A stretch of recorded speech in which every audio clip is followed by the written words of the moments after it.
A historic decision has been made today at the National Assembly. Parliament has passed a motion to impeach President Park Geun-hye just a couple of hours ago. We start things off by connecting to our National Assembly correspondent Park Ji-won, standing by. Ji-won, tell us more. Daniel, this was a truly historic moment here at the Assembly, although we should note that the result was not totally unexpected. The general outlook here at the Assembly right before the vote was that the opposition had secured at least 200 votes, the minimum number of votes necessary for the motion's passage. The motion passed with 234 lawmakers in the 300-seat assembly cast their votes in favor of impeachment, while 56 lawmakers voted against it. The rest of the votes were either invalidated or represent lawmakers who abstained.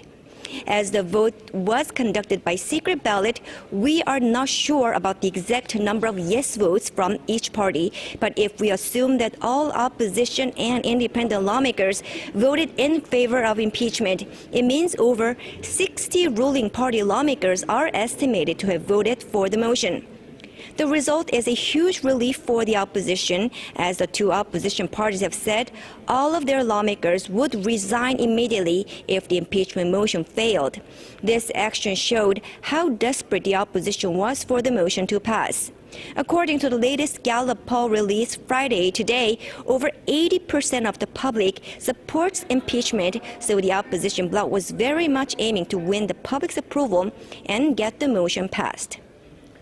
Right, the gutsy move by the Democratic Party paid off in some sense. They worked so hard to get here, but of course the big question here on Ji-won is what happens next?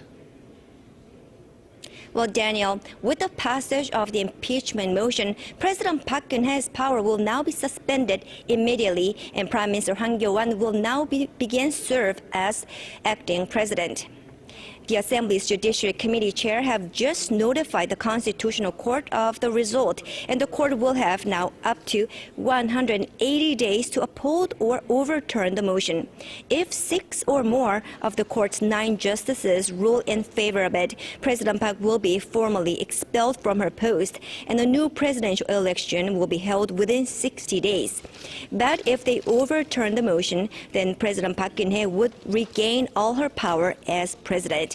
What is sure for now is that the opposition bloc is expected to continue to pressure President Park to resign, even as the Constitutional Court works to review the case over the next 6 months. Well, that's all I have for now, and Daniel, I will bring you more updates in a later newscast. Back to you.